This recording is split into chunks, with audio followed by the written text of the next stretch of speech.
Demandez à n'importe qui comment fonctionne l'argent et il vous parlera de travail acharné, d'être au bon endroit au bon moment, de connaître les bonnes personnes ou de saisir la bonne opportunité. La sagesse populaire dit que la richesse est rare, difficile à obtenir et réservée à ceux qui luttent, sans relâche ou qui ont une chance incroyable. Cette compréhension maintient des millions de personnes piégées dans la frustration financière, travaillant toujours mais n'arrivant jamais. Pourtant, il existe une approche complètement différente qui renverse tout ce modèle. Cette vidéo révélera les principes universels qui, lorsqu'ils sont correctement compris et appliqués, créent une attraction magnétique pour la richesse. Vous êtes sur le point de découvrir pourquoi forcer et pousser apporte rarement une abondance durable, tandis qu'aligner votre monde intérieur sur certaines vérités intemporelles fait arriver l'argent presque comme une conséquence naturelle. Ce ne sont pas des formules compliquées, nécessitant une éducation avancée ou des privilèges spéciaux. Elles sont accessibles à quiconque est prêt à changer de perspective et à adopter une manière d'être différente. Tout au long de l'histoire humaine, des enseignants et des penseurs ont observé des schémas dans la façon dont la prospérité se déplace dans la vie des gens. Ces idées, combinées aux principes universels observés à travers les cultures et les générations, forment une feuille de route aussi pertinente aujourd'hui qu'elle l'était il y a un siècle. La sagesse que vous êtes sur le point de recevoir a transformé d'innombrables vies, non pas par magie ou par vœux pieux, mais par un changement fondamental dans la compréhension du fonctionnement réel de la richesse. Ce que vous êtes sur le point d'apprendre va au-delà de simples conseils ou de solutions rapides. Il s'agit de transformer fondamentalement votre façon de penser, de parler et d'agir par rapport à l'argent. Lorsque vous effectuerez ces changements, vous remarquerez des opportunités apparaître là où vous n'en voyiez aucune auparavant. Des portes s'ouvriront qui semblaient définitivement fermées. Les ressources afflueront vers vous parce que vous êtes devenu quelqu'un qui les attire naturellement. La lutte cesse non pas parce que vous avez travaillé plus dur, mais parce que vous avez appris à travailler avec le courant au lieu de nager à contre-courant. Prêt à découvrir ce qui change tout? Commençons. Avant d'aller plus loin, abonnez-vous à cette chaîne si ce n'est pas déjà fait. Et si vous êtes vraiment prêt à arrêter de lutter avec l'argent et à commencer à attirer la prospérité naturellement, écrivez dans les commentaires. Je suis ouvert à l'abondance. Votre esprit fonctionne comme un filtre qui détermine ce que vous voyez, ce que vous remarquez et ce que vous attirez dans votre expérience. Lorsque ce filtre est réglé sur la rareté, tout confirme la croyance que l'argent est limité, difficile à obtenir et qu'il vous échappe toujours. Vous voyez les factures s'accumuler, les opportunités aller aux autres et les raisons pour lesquelles la richesse reste hors de portée. Ce n'est pas seulement une pensée négative. C'est une programmation qui vous aveugle littéralement aux possibilités qui se trouvent juste devant vous. L'état d'esprit d'abondance ne signifie pas faire semblant d'avoir de l'argent, quand ce n'est pas le cas, ou ignorer les vrais défis financiers. Cela signifie reconnaître que l'univers fonctionne à partir de la plénitude et non du manque. Il y a assez d'air pour que chacun respire sans se battre pour cela. Il y a assez de lumière du soleil qui touche la terre pour alimenter tout ce dont nous avons besoin. L'argent, comme ses ressources, circule constamment dans le monde. La question n'est pas de savoir s'il y en a assez. La question est de savoir si vous êtes positionné pour recevoir votre part de ce qui est déjà en mouvement. Lorsque vous passez de la rareté à l'abondance, quelque chose de remarquable se produit dans votre vie quotidienne. Vous commencez à remarquer des opportunités qui étaient invisibles auparavant. Une conversation au marché révèle soudainement une idée d'entreprise. Un problème que quelqu'un mentionne devient un service que vous pourriez offrir. Un intérêt que vous avez depuis des années se transforme en une source de revenus potentiels. Aucune de ces choses n'est nouvelle. Elles ont toujours été là. Mais votre filtre interne était réglé sur « pas assez ». Vous ne pouviez donc pas les voir. Ce changement modifie également la façon dont les autres vous perçoivent et vous répondent. Les gens sentent le désespoir de la même manière qu'ils sentent la confiance. Lorsque vous agissez à partir de la rareté, il y a une énergie de saisie, de besoin, d'efforts excessifs. Cela repousse les opportunités.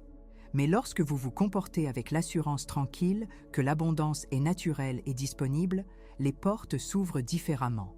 Les conversations se déroulent différemment. Les accords se concrétisent avec une facilité inattendue. Comment rendre ce changement pratique? Commencez par vous surprendre à avoir des pensées de pénurie et poser de meilleures questions. Au lieu de « Pourquoi est-ce que je n'arrive jamais à progresser ?» et demandez-vous « Quelle opportunité ne vois-je pas en ce moment ?» Au lieu de « L'argent va toujours à quelqu'un d'autre », et demandez-vous « Où l'argent essaie-t-il de me joindre que je n'ai pas remarqué? Ces questions redirigent votre filtre mental. Elles entraînent votre esprit à repérer l'abondance plutôt qu'à confirmer le manque. La vérité est que vos croyances sur l'argent créent un cycle auto-réalisateur. Croyez qu'il est rare et vous en trouverez la preuve partout. Croyez qu'il coule abondamment et vous découvrirez des flux dont vous ignoriez l'existence. Quelle croyance sert le mieux votre avenir? Laquelle ouvre des portes au lieu de les fermer? Le choix de ce qu'il faut croire n'est pas seulement philosophique. C'est la décision la plus pratique que vous puissiez prendre concernant votre vie financière. La peur agit comme une porte verrouillée entre vous et la prospérité. Lorsque vous avez peur de ce qui pourrait arriver demain, le mois prochain ou l'année prochaine, cette peur ne vous protège pas. Elle vous paralyse. Elle vous empêche de prendre les mesures mêmes qui créeraient la sécurité que vous recherchez. Les personnes en difficulté financière partagent souvent un trait commun.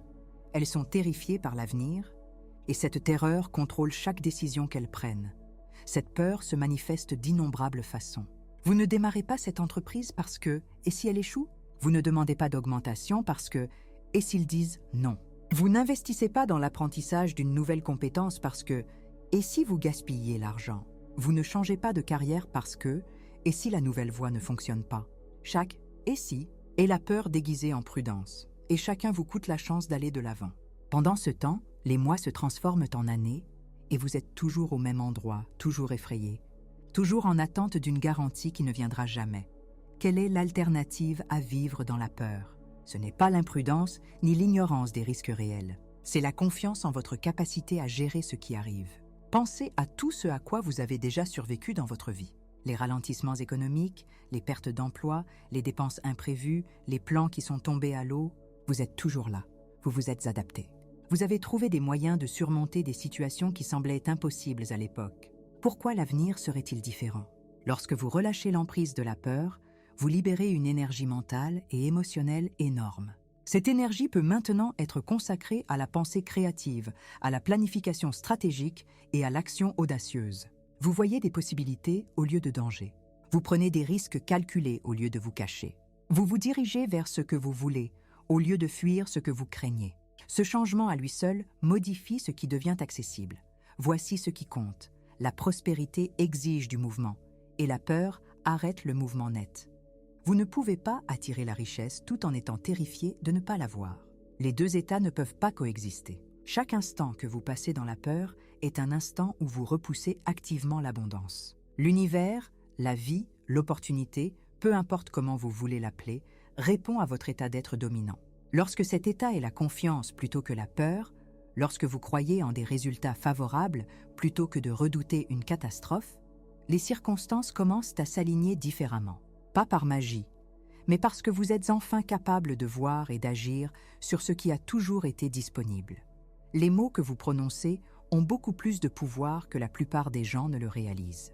Ce ne sont pas seulement des sons qui disparaissent dans l'air, ce sont des instructions à votre subconscient, des indications à votre concentration et des déclarations qui façonnent ce qui se manifeste dans votre réalité physique. Florence Scovel-Shinn comprenait profondément ce principe et enseignait que votre parole est votre baguette magique, l'outil par lequel vous créez votre expérience de la vie, y compris votre réalité financière. Chaque fois que vous dites « je n'ai pas les moyens », vous ne faites pas que constater un fait. Vous renforcez une limitation. Vous demandez à votre esprit de trouver davantage de preuves de manque. Vous fermez la porte à des solutions créatives qui pourraient rendre cette chose abordable. Il en va de même lorsque vous dites « je suis toujours fauché ». L'argent me file entre les doigts ou « je ne m'en sortirai jamais ». Ce ne sont pas des observations anodines. Ce sont de puissantes affirmations que votre subconscient accepte comme des ordres et s'efforce ensuite de réaliser. Que se passe-t-il lorsque vous changez vos mots? Quand au lieu de « je n'ai pas les moyens » et vous dites « je trouve des moyens de m'offrir ce dont j'ai besoin », quand au lieu de « je suis fauché », vous dites « l'argent afflue vers moi de manière attendue et inattendue », votre esprit commence immédiatement à chercher des preuves pour étayer ces nouvelles affirmations. Il commence à remarquer des opportunités, des idées et des ressources auxquelles il était aveugle auparavant. Ce n'est pas de l'auto-tromperie, c'est rediriger votre machinerie mentale vers des solutions au lieu de problèmes. La clé est la cohérence et la conviction derrière les mots. Vous ne pouvez pas faire des déclarations positives tout en pensant simultanément qu'elles sont absurdes. Les mots doivent venir d'un lieu d'attente sincère. même si cette attente est encore en croissance. Commencez par des affirmations auxquelles vous pouvez réellement croire, même si elles sont petites. J'apprends à mieux gérer mon argent, est crédible. Je deviens quelqu'un qui attire les opportunités, semble possible. Au fur et à mesure que ces petites affirmations se vérifient dans votre expérience, vous pouvez passer à des déclarations plus audacieuses. Faites attention à la façon dont vous parlez d'argent dans une conversation informelle. Plaisantez-vous sur le fait d'être pauvre? Vous plaignez-vous des dépenses? Parlez-vous de la richesse avec admiration ou avec ressentiment? Chaque déclaration est une programmation. Si vous passiez ne serait-ce qu'une semaine à surveiller chaque mot que vous prononcez sur l'argent, vous seriez probablement choqué de constater la quantité de déclarations négatives qui sortent de votre bouche sans réfléchir. Voici l'application pratique. Avant de parler d'argent, faites une pause d'une seconde et demandez-vous si ces mots créent la réalité que vous souhaitez. Si ce n'est pas le cas, choisissez des mots différents. Cela semble maladroit au début. Cela peut même sembler faux.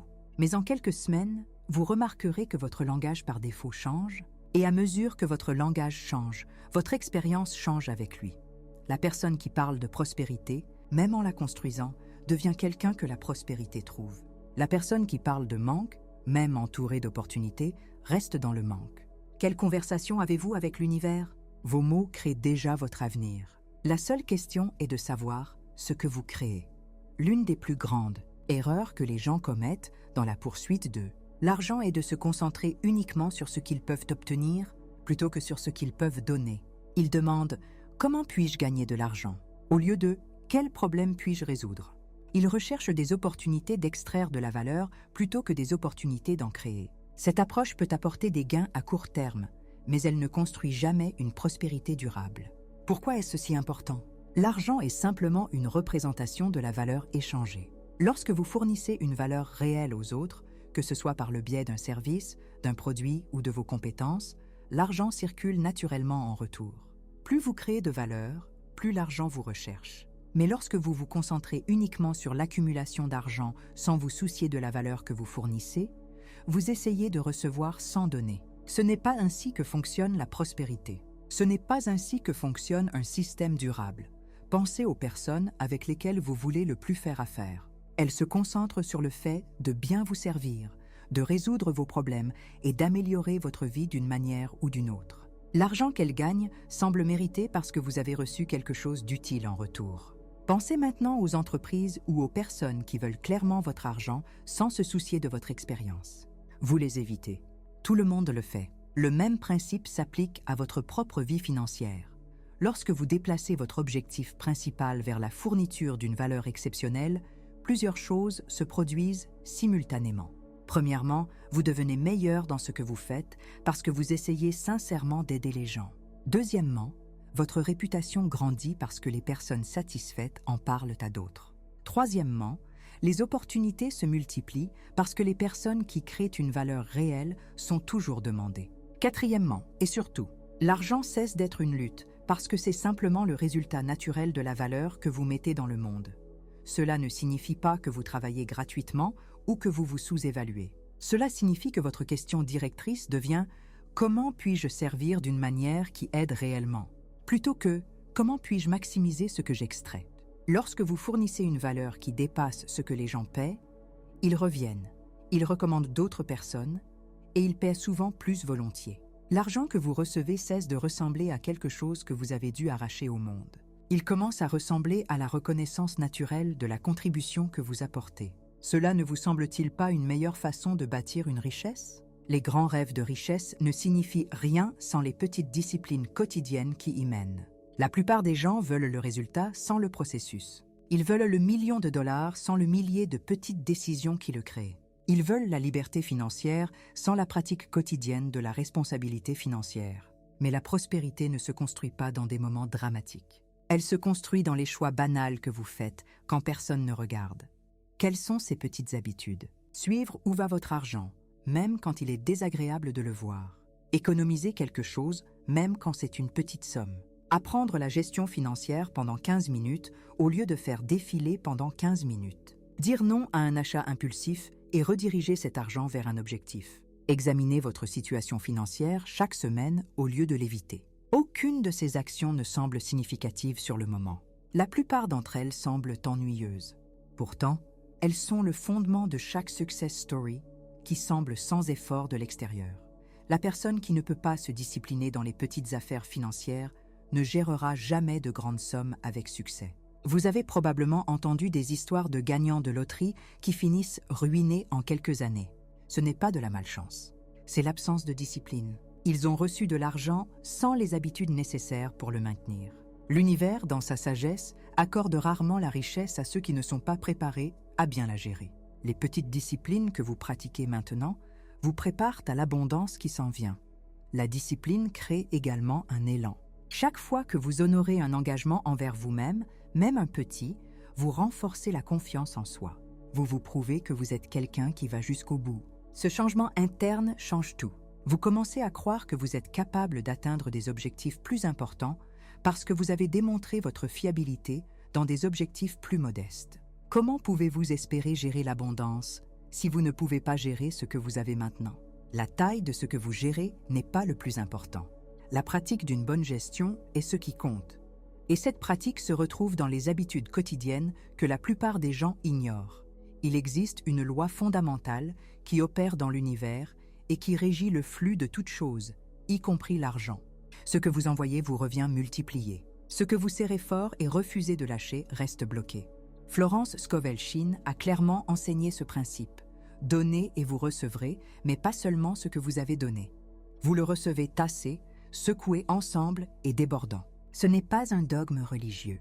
C'est une vérité observable sur la façon dont l'énergie et les ressources circulent dans le monde. La plupart des gens abordent l'argent avec un poing serré. Ils s'accrochent à chaque centime qu'ils ont, terrifiés à l'idée que s'ils en laissent partir, ils en auront moins. Cet état d'esprit crée une stagnation. L'argent qui ne circule pas devient une énergie morte. Pensez à l'eau. Lorsqu'elle coule, elle reste fraîche et vivifiante. Lorsqu'elle stagne, elle devient stagnante et un terrain fertile pour les problèmes. Votre argent fonctionne de la même manière. Lorsque vous lui permettez de circuler autant vers l'extérieur que vers l'intérieur, vous créez un courant qui vous en rapporte davantage. Cela ne signifie pas être négligent ou donner de l'argent dont vous avez besoin pour l'essentiel. Cela signifie comprendre que la générosité crée la circulation et la circulation crée la prospérité. Lorsque vous donnez un pourboire généreux, lorsque vous donnez à des causes auxquelles vous croyez, lorsque vous aidez les autres sans attendre de retour immédiat, vous envoyez un message à votre subconscient et à l'univers. Ce message dit « J'en ai assez. Je suis sûr qu'il en arrivera d'autres. Je n'agis pas par peur. » Cet état d'être attire les opportunités comme un aimant. La loi du retour s'applique également à la façon dont vous traitez l'argent lui-même. Le respectez-vous? Votre portefeuille est-il bien rangé? Manipulez-vous les billets avec soin ou les froissez-vous négligemment? Ces petites actions reflètent votre relation avec l'argent. Lorsque vous le traitez avec respect et gratitude, même lorsque vous n'en avez pas beaucoup, vous signalez que vous êtes prêt à en recevoir davantage. Lorsque vous le traitez avec négligence ou ressentiment, vous le repoussez. Voici la vérité pratique. Les personnes qui connaissent un flux financier constant sont presque toujours des personnes généreuses. Elles n'attendent pas d'en avoir plus pour commencer à donner. Elles donnent de ce qu'elles ont, et ce don crée l'ouverture pour que davantage arrive. Elles comprennent que le fait de serrer les poings crée la pénurie, tandis que le fait d'ouvrir les mains crée l'abondance. Il ne s'agit pas de vous forcer à donner quand cela ne vous semble pas juste. Il s'agit de reconnaître que vous faites partie d'un flux plus vaste et que participer à ce flux signifie à la fois recevoir et libérer. Observez ce qui se passe lorsque vous commencez à donner, même de petites choses, non pas par obligation ou pour manipuler un retour, mais par générosité sincère. Vous remarquerez que des opportunités apparaissent. Vous recevrez une aide inattendue. L'argent apparaîtra de sources surprenantes. La loi du retour n'est pas instantanée, mais elle est fiable. Ce que vous envoyez avec de bonnes intentions finit par vous revenir et amène généralement des amis avec lui. Des souhaits vagues produisent des résultats vagues. Lorsque vous dites que vous voulez plus d'argent, sans définir ce que cela signifie, vous donnez à l'univers des instructions peu claires. Plus que quoi? Dans quel but? Pour quand? Ce manque de clarté vous fait errer sans direction, en entreprenant des actions qui ne mènent à rien de précis. Pendant ce temps, la personne qui sait exactement ce qu'elle crée, pourquoi elle le veut, et quand elle a l'intention de l'avoir avance avec un objectif qui attire des résultats correspondants. La clarté fait quelque chose de puissant dans votre cerveau. Lorsque vous définissez un objectif financier précis, votre esprit commence immédiatement à scanner votre environnement à la recherche d'opportunités pertinentes. C'est comme acheter une nouvelle voiture et soudainement voir ce modèle partout. Les voitures ont toujours été là. Vous n'étiez juste pas programmé pour les remarquer. La même chose se produit avec les opportunités financières. Une fois que votre objectif est clair, les ressources, les idées et les connexions qui étaient invisibles auparavant apparaissent soudainement dans votre conscience. La clarté révèle également le chemin à suivre. Lorsque votre objectif est flou, chaque option semble également valable ou également inutile. Vous ne savez pas quelle opportunité saisir, quelles compétences développer ou quel chemin suivre. Mais lorsque vous savez précisément vers quoi vous vous dirigez, les décisions deviennent plus simples. Cette action vous rapproche-t-elle de votre objectif ou vous en éloigne-t-elle? Cette opportunité s'aligne-t-elle sur votre objectif ou vous en distrait-elle? Des objectifs clairs créent des choix clairs. La spécificité compte aussi. Au lieu de « je veux être financièrement à l'aise », essayez « j'ai l'intention d'avoir 10 000 en épargne et 5 000 de revenus mensuels d'ici 18 mois ». Au lieu de « je veux être riche », essayez « je construis une entreprise qui génère 50 000 par an d'ici 2 ans ». Ces objectifs spécifiques donnent à votre esprit quelque chose de concret vers quoi travailler. Ils vous permettent également de mesurer les progrès et d'ajuster le cap si nécessaire. Quel objectif financier changerait votre vie si vous l'atteigniez? Quel nombre précis? À quelle date précise? Pour quelles raisons précises? Tant que vous ne répondez pas clairement à ces questions, vous espérez au lieu de créer. L'espoir est merveilleux, mais ce n'est pas une stratégie. La clarté, c'est la différence entre errer dans la direction générale de la prospérité et marcher délibérément vers une destination que vous avez déjà définie. Votre environnement vous façonne plus que vous ne le réalisez probablement.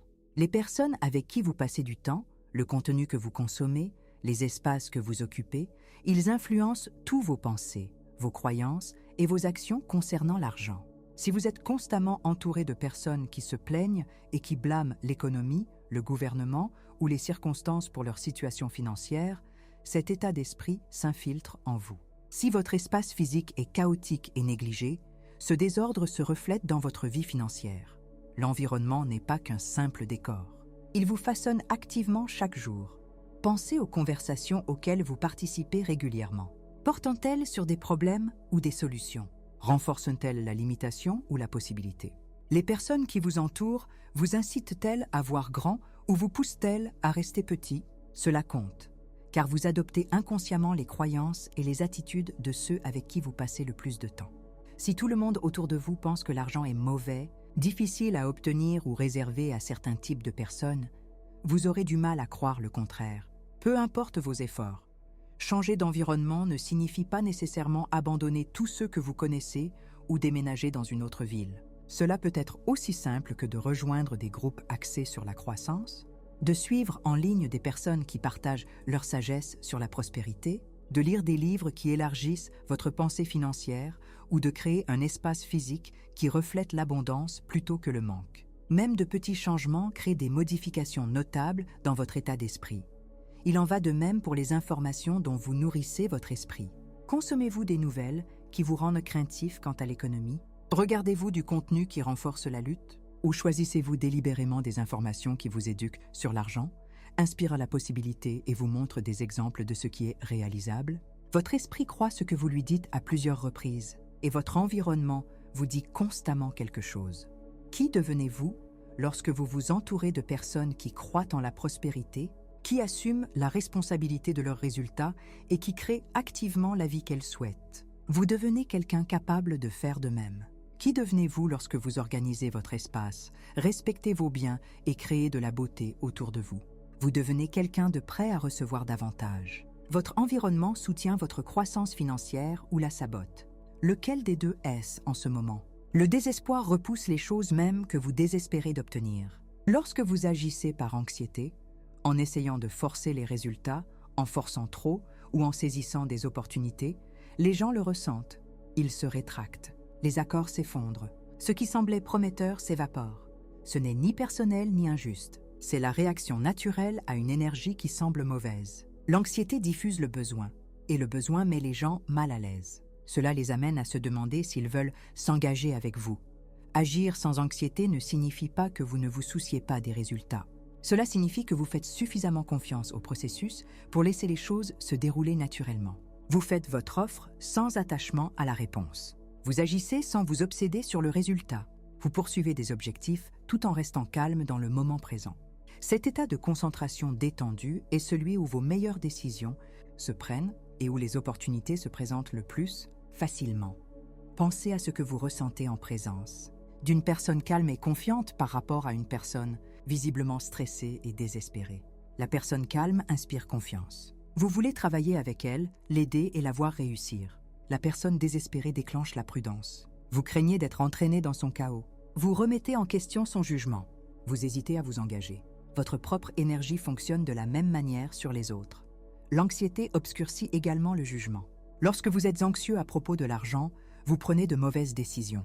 Vous concluez de mauvaises affaires parce que vous avez besoin de quelque chose immédiatement. Vous manquez des signaux d'alarme parce que vous vous concentrez sur la résolution de la crise. Vous agissez de manière impulsive au lieu de manière stratégique. Une action calme et patiente vient de la confiance que vous avancez dans la bonne direction et que les résultats viendront en temps voulu. Comment cultiver ce calme? En faisant le travail intérieur dont nous avons parlé, en construisant l'état d'esprit, en prononçant les mots, en développant les habitudes et en créant l'environnement qui soutienne la prospérité. Lorsque ces fondations sont solides, l'anxiété perd son emprise. Vous savez que vous êtes sur la bonne voie, vous avez confiance en votre capacité à gérer ce qui se présente. De ce lieu de confiance, vos actions ont une qualité différente, et cette qualité attire ce que l'anxiété repousse. Tout ce que vous avez appris aujourd'hui pointe vers une vérité fondamentale. L'argent vient de lui-même, lorsque vous devenez quelqu'un qui l'attire naturellement. Il ne s'agit pas d'astuces ou de raccourcis. Il s'agit d'aligner chaque aspect de vous-même sur la prospérité. Vos pensées, vos paroles, vos habitudes, votre environnement, vos actions, ils travaillent tous ensemble pour attirer la richesse vers vous ou la repousser. Les principes que nous avons explorés ne sont pas théoriques. Ce sont des outils pratiques que vous pouvez commencer à appliquer immédiatement. Passez d'un état d'esprit de rareté à un état d'esprit d'abondance. Libérez-vous de la peur et embrassez la confiance. Prononcez des mots qui créent la réalité que vous souhaitez. Concentrez-vous sur la création de valeur plutôt que sur la simple recherche de profit. Faites preuve de discipline dans les petites choses qui mènent à de grands résultats. Donnez librement et regardez la loi du retour agir en votre faveur. Définissez clairement vos objectifs financiers. Entourez-vous de personnes et d'environnements qui inspirent la croissance. Agissez avec une confiance calme au lieu d'une anxiété désespérée. Lorsque vous mettez en œuvre ces principes de manière cohérente, quelque chose change. La lutte s'atténue, les opportunités se multiplient, les ressources apparaissent. L'argent commence à affluer vers vous avec moins d'efforts parce que vous avez supprimé les blocages internes qui l'empêchèrent de venir. C'est ce que signifie l'arrivée de l'argent par lui-même. Vous ne le poursuivez plus, vous êtes devenu magnétique pour lui. Le travail ne consiste pas à forcer la prospérité. Le travail consiste à devenir quelqu'un que la prospérité recherche. Ce travail commence maintenant avec le tout prochain choix que vous ferez.